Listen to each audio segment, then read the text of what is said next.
단장지혜라고 하는 고사성어가 있습니다. 단자가 끊어질 단자에 창자, 장자를 사용하면서 창자가 끊어지는 슬픔이다 라고 하는 뜻을 가지고 있습니다. 이 단장의 어원을 제가 찾아보니까 이렇게 소개되고 있습니다. 한온이라는 진나라 장수가 지금의 사천성 지역을 정벌하기 위해 군사를 이끌고 배를 타고 양자강을 지나가게 되었습니다. 군대가 삼엽 부근을 지날 무렵 한 병사가 새끼 원숭이 한 마리를 잡아왔습니다. 그러자 어미 원숭이는 자기의 새끼가 잡혀가는 것을 보고 배를 쫓아 오며 울부짖었습니다. 그러다가 배가 좁은 지역을 통과할 때 그 어미 원숭이는 필사적으로 몸을 날려 배 안으로 뛰어들었습니다. 그러나 이미 슬픔에 지친 어미 원숭이는 이내 죽고 말았습니다. 이상히 여긴 병사들이 원숭이의 배를 가르자 창자가 끊어져 있었던 것입니다. 자식을 잃은 어미 원숭이의 그 슬픔에 창자가 끊어져 버렸던 것입니다. 여기서 창자가 끊어진 듯한 아픔이라는 뜻의 단장이 유래되었다고 합니다. 지금도 자식을 먼저 부모의 아픔과 그 슬픔을 단장의 슬픔, 단장의 아픔이다 하는 이유가 여기에 있습니다. 오늘은 팔복 가운데 우리 5번째 복이지요. 한번 따라 하실까요? 긍휼히 여기는 자는 복이 있나니 그들이 긍휼히 여김을 받을 것이미요. 여기 긍휼한 단어가 2번 나옵니다. 그런데 이 긍휼한 단어가 바로 단장 지혜와 깊은 연관이 있다라고 하는 사실입니다. 먼저는 하나님께서 온 인류를 구원하시고자 하셨을 때에 그 하나님의 마음, 그 하나님의 속성이 뭐냐? 긍휼이라고 하는 거예요. 2번째로 예수님께서 당신의 공생애를 시작하시면서 행하셨던 그 모든 사역의 그 시작의 동기가 되는 것이 뭐냐? 그것 또한 긍휼이었다고 하는 것입니다. 먼저 구약 성경 속에 이 긍휼한 단어가 모두 13번 기록되고 있습니다. 어떤 것은 긍휼로 번역되고 있지만 또 어떤 것은 자비, 또 은혜, 헤세드라고 하는 사랑으로도 번역되고 있습니다. 그 대표적인 구절이 시편 145편 8절인데요. 여호와는 은혜로우시며 긍휼이 많으시며 노하기를 더디하시며 인자하심이 크시도다. 여기 긍휼이란 단어가 나오죠. 이 긍휼이 히브리어 단어 라훔입니다. 이 라훔이라는 단어는 레헴이라고 하는 단어로부터 파생되었습니다. 레헴이라고 하는 이 뜻은 자궁이라고 하는 뜻을 가지고 있습니다. 엄마가 아기를 10달 동안에 자궁에서 키우다가 마지막 상고를 겪으며 잉태하여 낳지 않습니까? 그래서 구약 성경 속에서 이 레헴, 긍휼은 해산의 아픔, 해산의 고통을 말하고 있습니다. 그런데 여러분, 중요한 것은 이 해산의 아픔과 해산의 고통인 긍휼이 하나님께서 창세 전부터 인류를 구원하시고자 하셨던 그 하나님의 마음이었다는 것을 여러분 알고 계시나요? 그렇다면 하나님의 이 긍휼하심이 어디에서 그 절정을 이루었다고 우리는 말할 수 있습니까? 다른 것이 아니죠. 바로 십자가입니다. 한번 생각해 보십시오. 우리를 구원하기 위해서 하나밖에 없는 아들 예수를 십자가에 달려 죽게 하실 바로 그때 하나님의 마음은 어떠하셨을까요? 엘리 엘리 라마 사막다니 나의 하나님 어찌하여 나를 버리시나이까?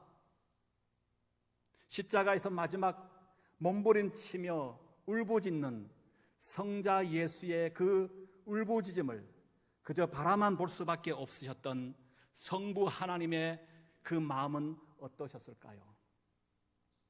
이것이 바로 긍휼입니다. 우리를 향하신 하나님의 그 긍휼 때문에 오늘 우리가 이 자리에 있게 된 줄로 믿습니다. 그래서 에베소서 2장 4절은 이렇게 기록하고 있습니다. 긍휼이 풍성하신 하나님이 우리를 사랑하신 그 큰 사랑으로 인하여 허물로 죽은 우리를 그리스도와 함께 살리셨고 또 함께 일으키사 그리스도 예수 안에서 함께 하늘에 앉히시니. 디도서 3장 5절도 이렇게 얘기합니다. 우리를 구원하시되 우리가 행한 바 의로운 행위로 말미암지 아니하고 오직 그의 긍휼하심을 따라 중생의 씻음과 성령의 새롭게 하심으로 하셨나니. 두 번째, 이 긍휼은 예수님의 모든 사역의 동기이기도 했습니다. 우리가 지금 마태복음을 하나하나 살펴보기 때문에 마태복음 안에서 국률과 관련된 예수님의 행적을 우리가 잠시 한번 살펴보면요, 먼저 마태복음 9장 35절과 36절 이렇게 기록하고 있습니다. 예수께서 모든 도시와 마을에 두루 다니사 그들의 해당에서 가르치시며 천국 복음을 전파하시며 모든 병과 모든 약한 것을 고치시니라. 무리를 보시고 불쌍히 여기시니 이는 그들이 목자 없는 양과 같이 고생하며 기진함이라. 여기 불쌍히 여기셨다라고 하는 말이 곧 긍휼히 여기셨다는 바로 그 말 아닙니까? 그리고 바로 이 말씀을 마치고 10장 1절에 12 제자를 부르시는 그 장면이 기록되고 있습니다. 무슨 얘기입니까? 예수님께서 12 제자를 부르시는 목적이 어디 있느냐? 우리를 불쌍히 여기시는데, 우리에게 긍휼히 여기시사 그들에게 복음을 전파할 제자를 부르셨다라고 하는 얘기입니다. 마태복음 14장 14절 또 이렇게 기록합니다. 예수께서 나오사 큰 무리를 보시고 불쌍히 여기사 그 중에 있는 병자를 고치시니라. 이 말씀을 하시고 나서 바로 오병이어의 기적의 사건이 기록되어 있습니다. 마태복음 15장 32절 예수께서 제자들을 불러 이르시되 내가 무리를 불쌍히 여기노라. 그들이 나와 함께 있은지 이미 사흘임에 먹을 것이 없도다. 길에서 기진날까 하여 굶겨 보내지 못하겠노라. 이 말씀이 있고 난 이후에 바로 칠병이어의 기적을 베푸시는 장면이 기록되고 있습니다. 마태복음 20장 34절에 예수께서 불쌍히 여기사 그들의 눈을 만지시니 곧 보게 되어 그들이 예수를 따르니라. 여기도 불쌍히 여기다라고 하는 말씀이 나오지요. 정리해 보면 예수님께서 12 제자를 부르시고 파송하신 이유도, 그리고 오병이어와 칠병이어의 기적을 베푸시고 각종 병자를 고치시는 모든 이유 역시 오직 한 가지, 그 동기가 무엇이었다는 겁니까? 불쌍히 여기사, 긍휼한 마음으로 그 모든 일들을 행하셨다라고 하는 거예요. 구약 성경 속에서 긍휼은 레헴, 자궁이라는 의미의 뜻을 가지고 있다면 지금 예수님의 사역에서 나타나고 있는 불쌍히 여기사, 이 불쌍이라고 하는 헬라어 단어는 스플랑크 니조마이입니다. 그 뜻은 창자가 끊어지는 아픔입니다. 무슨 말입니까? 예수님께서 병자를 고치실 때 측은지심, 참 안 됐다, 참 불쌍하다, 단순한 동정심으로 고친 것이 아니라고 하는 거예요. 단장지에 당신의 창자가 끊어지는 그 아픔과 슬픔을 함께 느끼시며 고쳐주셨다고 하는 거예요. 우리가 아파할 때, 우리가 눈물 흘릴 때 예수님은 더 큰 고통과 아픔을 느끼며 우리를 고치시고 회복시켜 주시기를 원하십니다. 오늘 예수님께서 우리를 향하신 바로 이 불쌍히 여기사, 긍휼한 그 마음 때문에 우리가 고침받고 나음받고 구원의 영광된 이 자리에 서게 된 줄로 믿습니다. 중요한 것은 그 다음이 중요한 거지요. 오늘 8복 가운데 5번째 복이 뭐라고요? 긍휼히 여기는 자. 우리가 지금까지 구약 속에 나타난 우리를 향하신 하나님의 긍휼하심을 보았어요. 신약 속에 나타난 우리를 향하신 예수님의 긍휼함을 보았다는 거예요. 그런데 오늘 8복의 5번째 복은 뭐라고요? 이제 너희들이 긍휼히 여기는 자가 되어야 한다. 이 복을 소개하고 있는 겁니다. 원문적 어수는 오늘 본문과 사뭇 다릅니다. 복이 있다, 긍휼히 여기는 자는. 복이 있다라고 하는 선포로부터 오늘 5번째 복이 시작되고 있다는 거예요. 이 세상에는 크게 3 종류의 사람이 있다고 합니다. 첫 번째, 생리학적 존재로서의 인간으로 동물적이고 욕망에 사로잡힌 사람입니다. 이들의 신앙생활은 자신의 욕망을 위해서 예수를 믿습니다. 기도를 하든 헌금을 하든 봉사를 하든 무엇을 하든 자기를 위해서 하는 겁니다. 두 번째, 철학적 인간으로 이성적이고 논리적으로 따져서 사는 사람이 있습니다.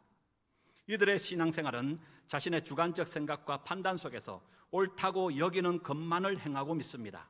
심지어 성경도 믿음의 눈이 아닌 이성의 눈으로만 볼 뿐입니다. 대표적인 이들이 누구라고 말할 수 있습니까? 19세기 이후에 나타났던 자유주의 신학자들이죠. 이들은 예수의 성육신의 사건, 죽으심과 부활, 예수께서 행하셨던 모든 기적들을 믿지 않습니다. 다 인간이 꾸며낸 허구라고 말하고 있습니다.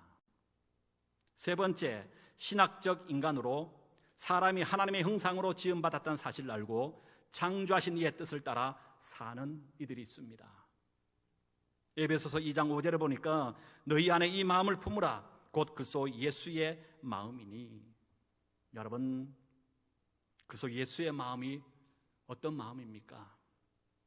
창조하신 이의 뜻에 따라 살아야 된다고 말하고 있는데 우리를 향하신 하나님의 그 마음이 뭘까요? 저는 한마디로 불쌍히 여기사.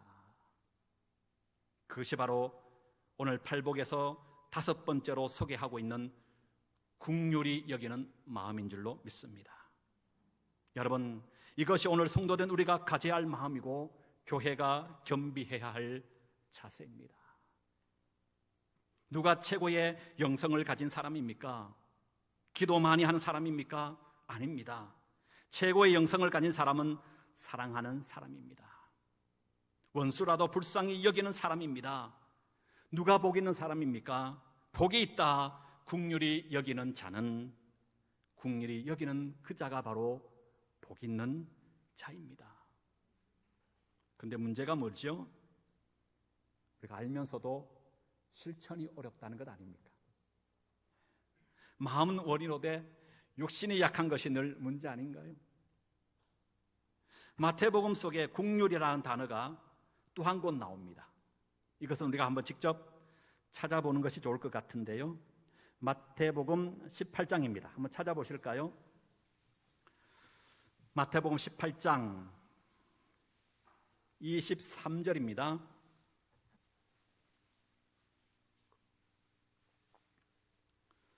마태복음 18장 23절부터 한번 읽어볼까요? 그러므로 시작. 그러므로 천국은 그 종들과 결산하려 하던 어떤 임금과 같으니 결산할 때에 10,000달란트 빚진 자 하나를 데려오매. 여기 보면 우리가 잘 알고 있는 비유의 말씀이 나오죠. 10,000달란트 빚진 자에 대한 비유가 나와요. 그럼 10,000달란트, 10,000달란트가 얼마나 되는가? 이것은 그 성인된 20세 이상의 남자가 20년 동안 아무것도 안 먹고 안 쓰고 모은 금액이 1달란트입니다. 10,000달란트가 아니고 20년 동안 모아야 하는 금액이 1달란트예요. 그 10,000달란트는 얼마나 모아야 얻을 수 있는 금액입니까? 지금의 가치로 환산하니까 6조 원이나 된다고 합니다. 당시 로마에 1년 바치는 세금이 800달란트예요. 근데 지금 임금에게 어떤 사람이 얼마나 빚을 받았다고요? 1만 달란트의 빚진 자라고 말해요. 천문학자 숫자예요. 한 개인이 6조, 지금도 이것은 도저히 갚을 수 없는 금액이라고 하는 거죠. 그리고 계속 보십시다. 25절 시작. 갚을 길이 없는지라 주인이 명하여 그 몸과 아내와 자식들과 모든 소유를 다 팔아 갚게 하라 하니 그 종이 엎드려 절하며 이르되 내게 참으소서 다 갚으리라 하거늘. 그리고 27절에 긍휼이란 단어가 나와요. 불쌍이란 단어가 나오죠. 같이 읽어봅니다. 시작. 그 종의 주인이 불쌍히 여겨 놓아 보내며 그 빚진 빚을 탕감하여 주었으니, 여기 불쌍히 여겼다, 긍휼히 여겼다라는 단어예요. 여러분, 1만 달란트의 빚을 가지고 있는 이 빚진 자를 임금은 아무런 조건 없이 그 모든 빛을 탕감해 주었습니다. 이것은 비유라고 말하고 있죠. 그렇다면 여러분, 임금은 누굴 말하는 것이고 1만 달란트 빚진 자는 누구를 말하고 있는 겁니까? 임금은 하나님을 말하고 있는 거죠. 1만 달란트 빚진 자는요, 죄로 인하여 영원한 죽음의 건세에서 벗어날 길 없는 1만 달란트 빚진 저와 여러분, 우리 모두를 말하고 있는 거예요. 그런데 여러분, 우리가 어떻게 그 빚을 탕감만 받을 수 있게 되었습니까?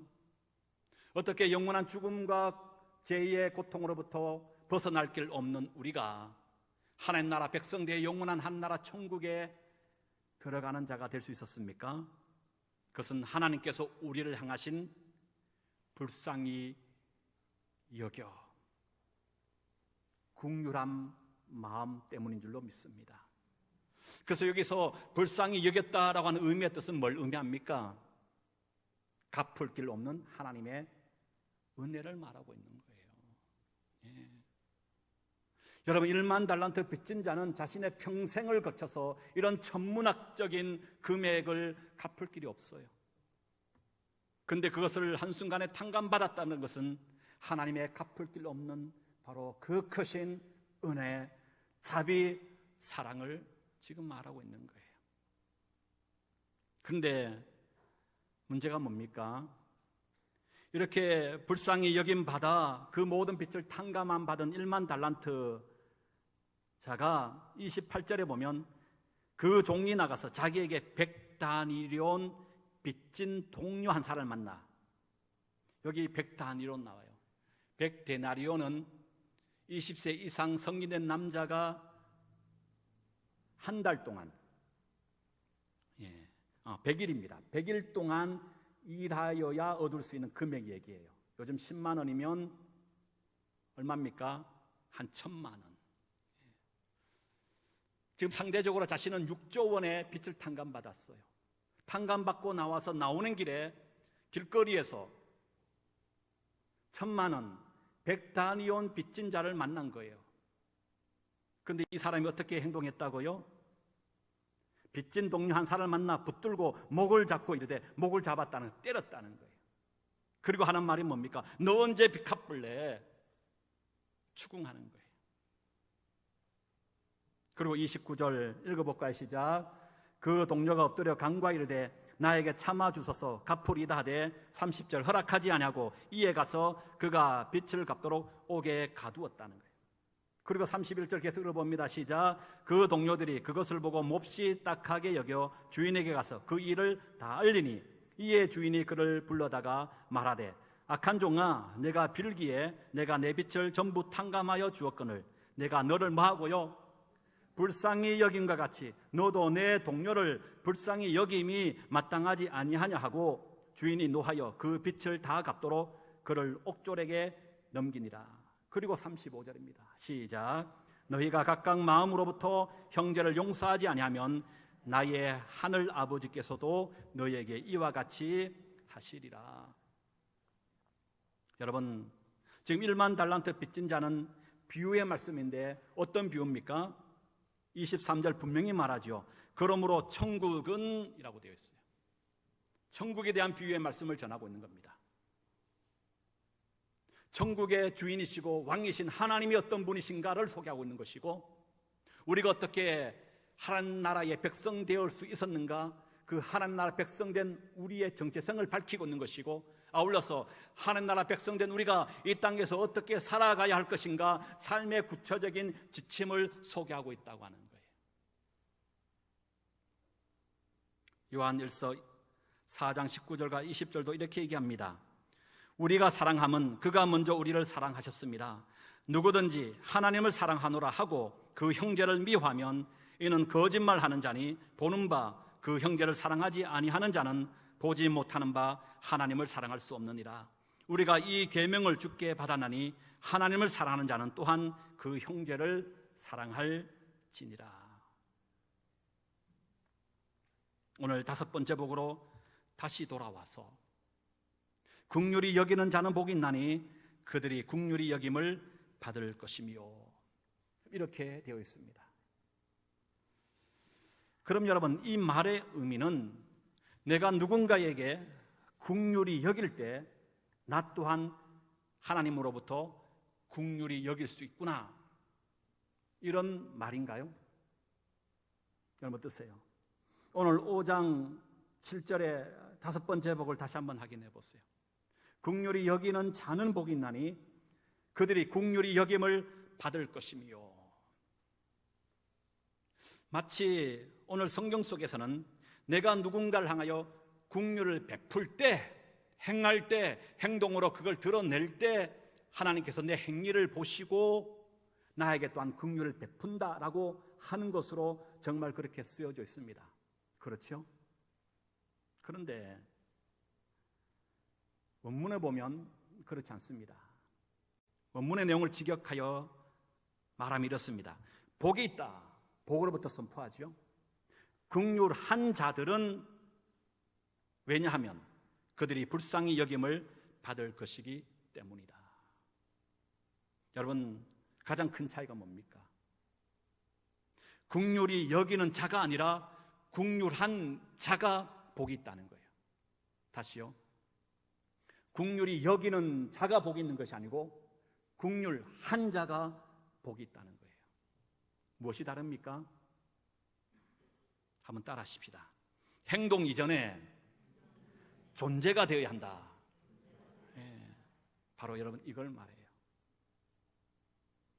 이 말은 나에게는 긍휼이 전혀 없는데 긍휼히 여기는 자는 자가 긍휼을 받을 수 있다라고 하니 할 수 없이 마지못해 억지로, 내 마음에는 전혀 그런 마음이 없는데도 불구하고 겉으로만 긍휼을 베푸는 척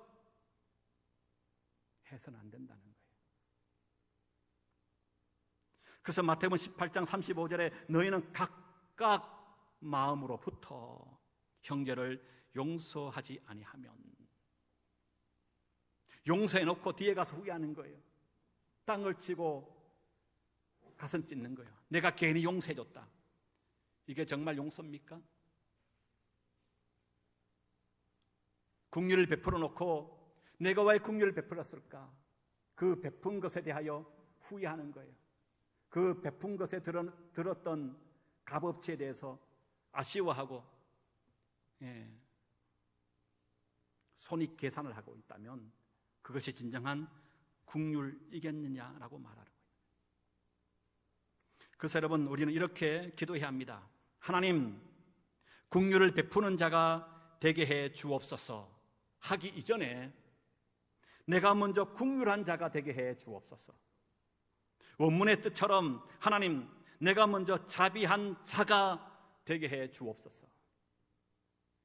그리하여 우리는 그때로부터 주님처럼 나도 남을 전심으로 마음을 다하여 온전히 용서하고 온전히 사랑하고 온전히 품어주고 온전히 불쌍히 여기고. 아무도 아멘 안 하시네. 다시. 여러분, 우리 존재 자체가 긍휼한 자가 돼야 돼요. 긍휼한 자로부터 긍휼이 나오기 때문에 그래요. 내 속에 긍휼이 없는데 아무리 긍휼을 쏟으면 그 긍휼은 거짓된 긍휼, 포장된 긍휼이에요. 긍휼을 실천해 놓고도 집에 가면 후회해요. 가슴 쳐요. 하나님, 그건 진짜 긍휼이 아니라고 하는 거예요. 성령의 은혜로 우리가 긍휼한 자가 될 때 비로소 나는 예수님처럼 온전히 긍휼을 베풀 수 있다는 거예요. 어떻게 베풀 수 있다고요? 온전히 용서하고, 다시 온전히 용서하고, 온전히 사랑하고, 온전히 품어주고, 온전히 불쌍히 여기고, 온전히 자비를 베풀고, 온전히 긍휼히 여기는 자가 될 수 있습니다. 긍휼히 여기는 자는 복이 있나니 그들이 긍휼히 여김을 받을 것이며. 팔복의 이 마지막, 뭐라고 저기서 응답을 하네요. 다섯 번째 이 복, 긍휼히 여기는 자는 복이 있나니 그들이 긍휼히 여김을 받을 것이며. 이 복 또한 함께 받아 누릴 수 있는 긍휼한 자, 저와 여러분 우리 모두가 될 수 있기를 주의 이름으로 축복합니다.